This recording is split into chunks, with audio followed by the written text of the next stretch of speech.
আসসালামু আলাইকুম সম্মানিত দর্শক, নিশ্চয়ই আপনারা ভালো আছেন। আলহামদুলিল্লাহ ভালো আছি। আমি কিন্তু একটা নতুন তরকারি রান্না করব এই পটল ভাজা দিয়ে। পটল ঝাল, পটলের ঝাল খেয়েছেন কখনো?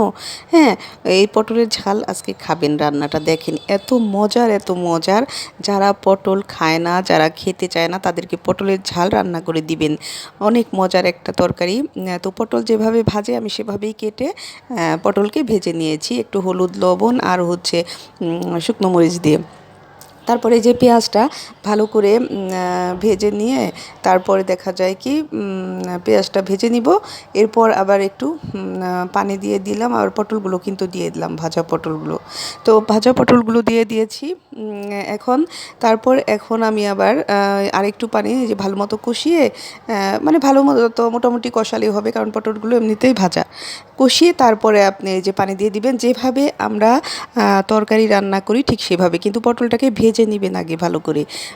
ভেজে নিলে খুবই মজার কিন্তু হয় এই তরকারিটা। সবাই ভালো থাকবেন, আল্লাহ হাফেজ।